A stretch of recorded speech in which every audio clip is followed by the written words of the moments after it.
নায়িকাদের আসলে শীত লাগে না, কারণ তারা নায়িকা। কোনো নায়িকাদের শীত লাগে না। সম্প্রতি বলিউডের উর্ফি জাভেদে এরকম একটা ড্রেস দেখা গেছে, আপনি কি সেটাকে অনুকরণ করেছেন?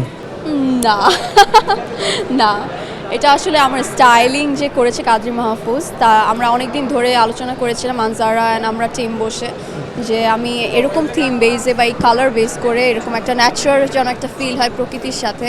সো এরকম যেন কোনো একটা ড্রেস আমরা পাই যারা মেক করে, তো ওরাই আমাকে সুন্দর করে এটা মেক করে দিয়েছে। যখনই কোনো অ্যাওয়ার্ড প্রোগ্রাম হয়, it's feel like get together, সবার সাথে দেখা হয়। এত হার্ড কম্পিটিশন, এত সিনেমা, এত অ্যাক্টর অ্যাক্ট্রেস, কিন্তু তার মাঝেও আমাকে ওরা সবাই পছন্দ করেছে। এটা আমার কাছে আসলে অনেক বড় পাওয়া। আমাকে যদি কেউ আমার নামেটাকে আমি বেশি পছন্দ করি আসলে। হ্যাঁ, আমার যারা ফ্যান আছে তারা অনেক নায়িকাদের সাথে আমাকে মিলায়, ভালো লাগে মাঝে মধ্যে শুনতে, কিন্তু আমি আমার মতোই আসলে সুন্দর, অনেক বেশি না, বাট যতটুকু যা আছে আমার কাছে মনে হয় I am happy actually.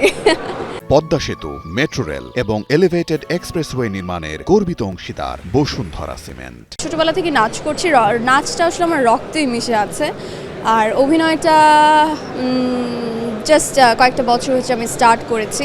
So নাচও যেমন আমি একদিনে পেরে উঠিনি, আমার অনেক বছর, 3.5 বছর ধরে নাচ করি। তারপরে 10-12 বছর ধরে নাচ করার পর আমি পরে এসে 3বার জাতীয় পুরস্কার পেয়েছি। মানে অনেকটা টাইম আমার অনেক কষ্ট করতে হয়েছে। তো আমার কাছে মনে হয় অভিনয়টাও সেম, যে একদিনে অনেক কিছু হয় না, এটা ডে বাই ডে প্র্যাকটিসের মাধ্যমে, গ্রুমিংয়ের মাধ্যমে আসলে সবার ঠিক হয়। আর অনেকে থেকে গড গিফটেড হয়ে যায়, but I am not like that.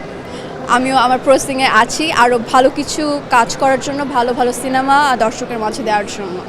2026 তো চলে এসেছে, তো 2026 নিয়ে আপনি বলেছেন যে নতুন কিছু দেখাবেন, নতুন কোনো চমক দিবেন। তো মন্দিরা কি চমক দিতে পারে? এখনও চমকের দেরি আছে, এখন আমি অ্যানাউন্সমেন্ট করতে মানে নিষেধ আছে, কিন্তু এতটুকু বলতে পারি সিনেমা নিয়েই আছি, সিনেমার কাজই করব, কারণ ওটিটির কাজ আমি এখনও করছি না। আর ভালো ভালো সিনেমা লক করা হয়েছে ভালো ভালো কো অ্যাক্টরদের সাথে। আই থিঙ্ক যখন এটা অ্যানাউন্সমেন্ট করা হবে প্রোডাকশন হাউস আর ডিরেক্টরের কাছ থেকে, তখন সবাই জানতে পারবে। অভিনয় শিল্পীরা, বিশেষ করে অভিনেত্রীরা, যে গরম হোক, রোদ হোক, বৃষ্টি হোক, শীত হোক, তারা খুব কষ্ট করে কাজ করে। তো শীতে নাকি অভিনেত্রীদের শীত লাগে না, কথাটা কি সত্যি? হ্যাঁ, নায়িকাদের আসলে শীত লাগে না। আর হ্যাঁ, লাগে না, কারণ তারা নায়িকা। তাদের যে কোনো সময় যখন আপনি দেখবেন যে হলিউড বা বলিউডে যখন তুষারপাত হচ্ছে, স্নো পড়ছে, তখনও শিফন শাড়ি পরে বা পাতলা একটা টপ পরে দাঁড়িয়ে আছে, আর নায়করা ফুললি কভার্ড হয়ে আছে, হুডি টুডি পরে, জ্যাকেট পরে।